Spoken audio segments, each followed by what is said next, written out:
What's up, everyone? Welcome back to another episode of the Three View. Today we are joined by Gillette Wild Head Coach Wilson Anderle. How's your summer going?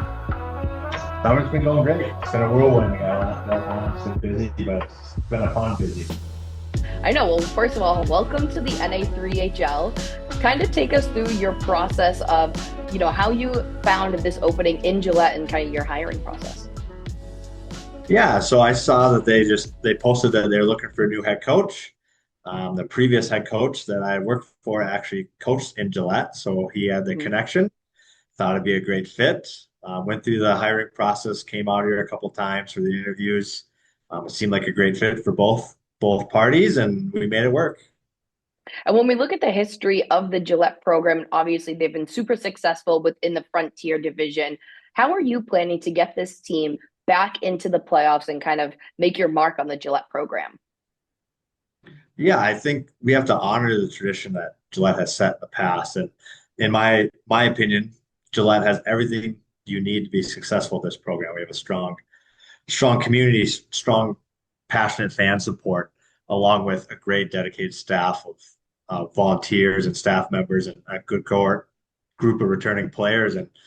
And so now it's just myself coming in and hopefully adding some discipline, adding some structure, some accountability to the program and getting us set off on the right foot. And obviously, every coach has their own twist and philosophy on things. What do you think sets yourself apart from other coaches and, your biggest philosophy that you're bringing to this program?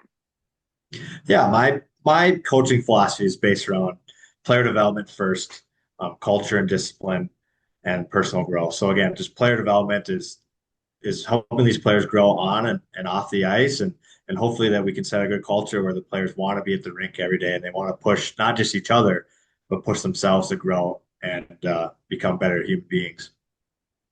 And have you had a chance to kind of look at last year's group? I know you said you do have some returning players come in, but what kind of culture are you looking to establish as a new coach with the players that are returning from last year and kind of help them get acclimated to your systems, but then also the new players that will be coming in as well? Yeah, so I've had great conversations with all our returning players, and we have a great core group returning. So it's just myself just learning from what things Gillette did well last year, and from what I've heard is that they have already had a great culture. So now it's just bringing in those new players, getting them acclimated. We've done a couple camps this summer where players can kind of get to know each other, and then just letting the players know like right from day one, like we're going to be a fast-paced, hard to play against team and that operates with a lot of structure and accountability. And so it's just melding those things, making sure the players know what's expected of them right from day one. That way we can get off on the right foot. And you kind of touched on earlier that you want to honor, the legacy that Gillette has already put into place. How do you plan on doing so? But then also, too, putting your own stamp on things. Yeah, I think obviously every person, every coach is unique, and so I bring a more of a positive and upbeat personality to the team. So I know that just along with the on ice stuff, I'm the type of coach that the players are going to know what's going on. Communication is front and front and center in any program that I run. So it's just again, it's just learning what Gillette is all about, what things they've done well in the past, and then just adding my own stamp on things. And it's no secret that Gillette, draws a crowd in for the game. So you guys have a good presence in the arena. What is going to be your message to the fans, for your vision for this team?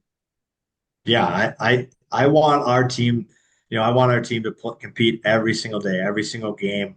I put a lot of emphasis on volunteer work, so we're gonna be out in the community doing a lot of volunteering. That way, fans can get to know the players off the ice. That way, when they come to the games, they know that we're gonna play as hard as we possibly can in front of them, and then they also will know some of the players personally, and hopefully that creates that culture of the players feel like they're involved in the community, and the community feels like they're involved with the team.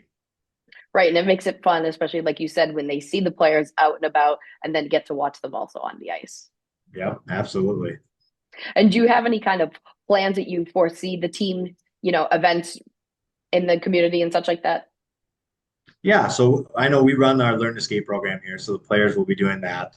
And we've already been in discussion with, we're going to be running some things at their dirt racetrack that they have in town, Nice. doing some volunteer work at community and veteran centers, getting into elementary schools. Our guys will be doing that every week. So we're just trying to touch on everything that we possibly can. Awesome. Well, that sounds super fun. Mhm.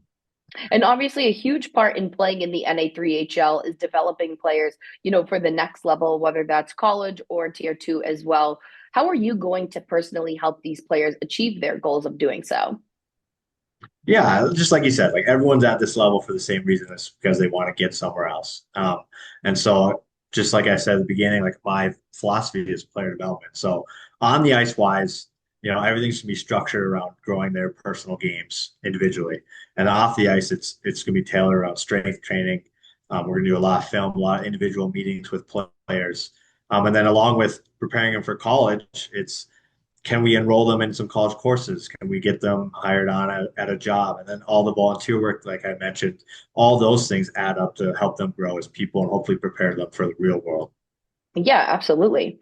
And then as we prepare for training camp, which I would assume is coming up here in a few weeks, what is your Mhm. biggest priority when, as we go towards that camp?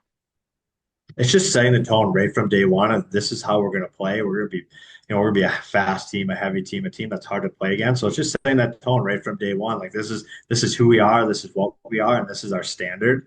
And then hopefully, if we do a good job of setting that standard, that will carry us for the rest of the season. And if you could pinpoint, one goal that you have as the first year head coach for yourself, what would that be? Yeah, I think the number one goal is just to be the most improved team by the end of the season. Like again, if we're able to be a team that's hard to play against every single night and all our players get better throughout the season, I don't see any reason why we can't be contending for a playoff spot. All right, awesome. Well, thank you so much for hopping on this call. And, we look forward to seeing what you do in your first year in the Frontier in Gillette. Thank you, Brittany. It's gonna be a lot of fun.